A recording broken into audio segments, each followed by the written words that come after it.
मनु ने ऐसे देखा, फिर फेंक दिया। तो मछली बोला, क्या बोला कि राजन मैं छोटी मछली हूँ, मुझको जलचर खा जाएंगे।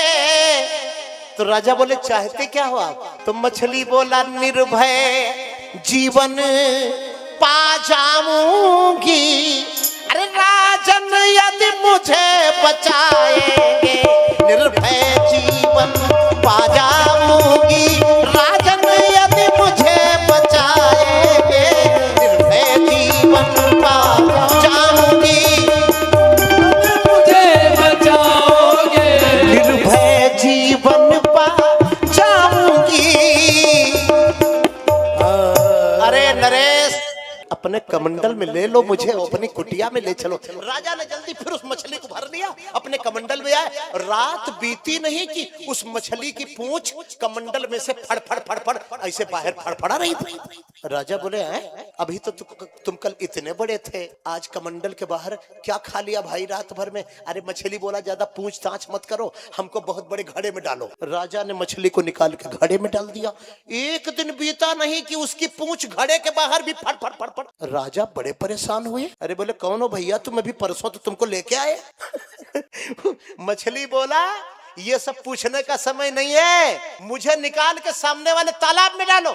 राजा सत्यव्रत ने उस मछली को निकाल के तालाब में डाला। भैया 2 दिन बाद तालाबों में घुर घुर घुर घुर की आवाज। वो मछली इतना बड़ा हो गया कि तालाब में जगह नहीं। महाराज मनु घबराए तो बहुत, हिम्मत नहीं पड़ रही है कि अब पूछे। मछली बोला डरो मत, आगे भागो, समुद्र वाले रास्ते पर चलो, वहीं किनारे खड़े हो। महाराज मनु समुद्र पहुंचे और वो मछली समुद्र पहुंचा। देखते देखते गड़गड़ गड़गड़ की आवाज आई, बड़े जोर की गड़गड़ाहट हुई और 100 योजन विशाल वो शरीर धारण करके वो मत्स्य। मनु महाराज के हाथ पैर कांपने लगे थे। सुखदेव भगवान बोले राजन नेत्र बंद करके झांकी देखो, विशाल मत्स्य आज मनु को अपनी माया से मोहित कर रहा था। महाराज मनु बोले हे मत्स्यराज, मैं आपसे कुछ पूछूं? इतना मुझ में सांस नहीं है। रो पड़े बेचारे, शरीर कांपने लगा। अपने जीवन काल में इतनी तेजी से बढ़ने वाला मत्स्य आज तक मैंने नहीं देखा। आप बताने की कृपा करें, आप कौन है? वह विशाल मत्स्य बोला राजन आज के 15 दिन के बाद इस धरती पर प्रलय का विस्फोट होगा, चराचर जगत जल में डूब जाएगा। जोर से बोलो मत्स्य अवतार भगवान की। सब कुछ डूब जाएगा, कुछ न बचेगा राजन, बचेंगे केवल सप्तऋषि, बचोगे तुम। चावल आदि, जौ आदि, तिल आदि के बीज को लेकर के अपनी नाव पर बैठ जाना और अपनी नाव की रस्सी को मेरी सींग में बांध देना, और जब तक प्रलय समाप्त नहीं हो जाएगा तब तक मैं तुम्हारी नाव को लेकर पूरी पृथ्वी पर, पूरे भूमंडल पर विचरण करता रहूंगा। वही हुआ प्रेमियों, प्रलय का विस्फोट हुआ। महाराज मनु ने अपनी नाव को उनकी सींग में बांध दिया। राजा बीच में परीक्षित जी महाराज टोकते हुए बोले गुरुदेव एक निवेदन है, जिन मछली भगवान से वैवस्वत मनु ने ज्ञान प्राप्त किया, उनके परिवार में, उनके वंश में कौन कौन राजा हुए? अरे हमारे तुलसी बाबा बोले पहले उनको तो सुन लो। भानु वंश भय भूप घने रे, ये चौपाई बड़ी प्रचलित मानस की। भानु वंश भय भूप घने रे, भानु वंश भय भूप घने रे, गए कहते एक बड़े रे, भानु वंश भय भूप घने रे। किस श्रूयता मानवो वंश, भागवत क्या कहती है? सुखदेव स्वामी बोले राजन श्रूयताम मानवो वंशः प्राचुर्येण परंतप न शक्यते विस्तरतो वक्तुम वर्ष शतैरपि। राजन तुमने ऐसा प्रश्न पूछा है कि मनु का वंश सुनाओ। मनु का वंश सुनाना कोई साधारण बात नहीं है।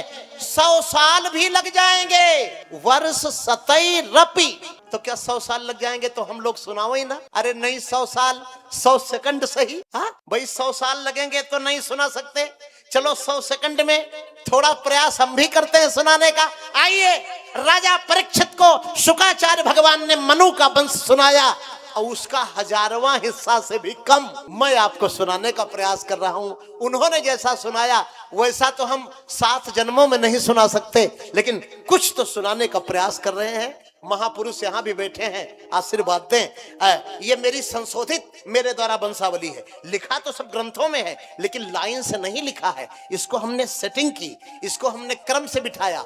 हमने किसी की नकल नहीं की, हमने 12-12 घंटे पढ़ा है, हमने 8-8 घंटे अध्ययन किया है, केवल आपको सुनाने के लिए। इसीलिए बीच में जब कोई गड़बड़ करता है हमको बड़ा बुरा लगता है। कमाई हुई मेरी संपत्ति हम आपको निस्वार्थ सुना रहे हैं और उसमें भी घोचाबाजी हो रही है, तो हमको बर्दाश्त नहीं होता है।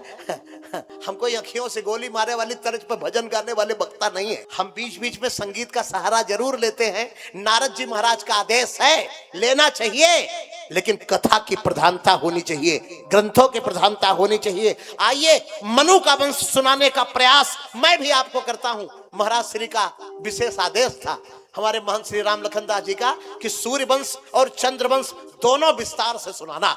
तो आइए, पहला श्री गणेश हम सूर्य वंश से करते हैं।